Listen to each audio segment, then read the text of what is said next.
राजस्थान के जंगल में कालू कौआ अपनी पत्नी मोनी चिड़िया के साथ रहता था। उसकी एक बेटी थी पिंकी। कालू कौआ की एक छोटी सी चाय की दुकान थी। एक दिन मोनी चिड़िया कालू कौवे से कहती है, सुनते हो जी, अपनी पिंकी 5 साल की हो गई है। इसका दाखिला किसी स्कूल में करा दो। दिन भर शैतानी करती रहती है, मुझे भी घर का काम करने नहीं देती। स्कूल जाएगी तो कुछ पढ़ना सीखेगी। अच्छा, तुम कहती हो तो सरकारी स्कूल में पिंकी का दाखिला करा देता हूँ। अगले ही दिन पिंकी का दाखिला स्कूल में हो जाता है और स्कूल जाना शुरू कर देती है। इस तरह कुछ ही दिन बीत जाते हैं। इसी बीच मोनी चिड़िया एक और बच्चे की माँ बन जाती है। एक दिन वो अपनी छोटी बेटी मुनमुन को भोजन करा रही थी। तभी वहाँ पिंकी चिड़िया आती है।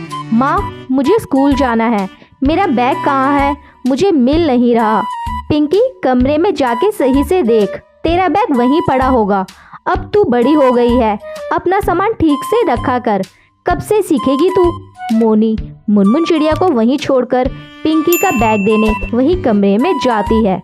ये देख, यहीं सामने ही तो तेरा बैग पड़ा है और तू मुझे जानबूझकर तंग कर रही है। तुझे पता है ना, तेरी बहन अभी छोटी है, उसकी देखभाल करना अभी जरूरी है। माँ, तब से मुनमुन इस घर में आई है, तब से आप केवल मुनमुन से ही प्यार करती हो। तुम्हें तो मेरी कोई परवाह ही नहीं। अरे, ये कैसी बातें कर रही है? तेरी छोटी बहन है वो पिंकी। चिड़िया रास्ते में जाते वक्त सोचती है कि किसी तरह वो अपनी छोटी बहन को मार डालेगी।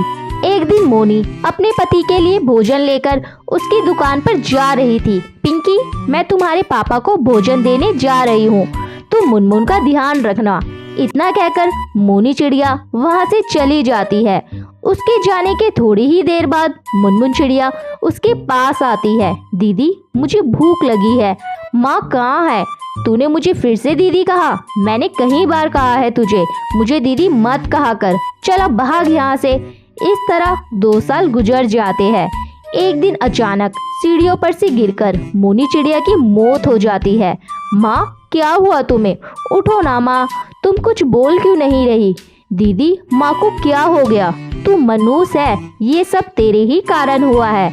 इतना कहकर पिंकी चिड़िया मुनमुन को मारने लगती है। आज मैं तुझे जिंदा नहीं छोड़ूंगी, आज मैं तुझे मार डालूंगी। पिंकी, तू इस नन्ही सी जान को क्यों पीट रही है?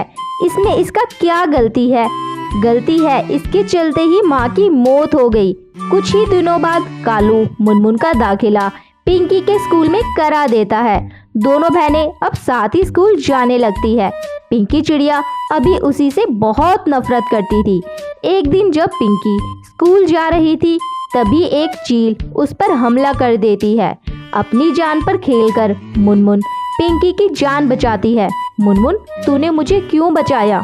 मैं तुझसे इतनी नफरत करती थी, मुझे मर जाने दिया होता। दीदी, आप मेरे से कितनी भी नफरत कर लो, लेकिन मैं आपसे बिल्कुल भी नफरत नहीं करती, क्योंकि आप मेरी बड़ी बहन हो। पिंकी चिड़िया अपनी बहन को गले लगा लेती है। उस दिन के बाद से वो अत्याचार करना भी छोड़ देती है और दोनों बहनें खुशी खुशी रहने लगती है।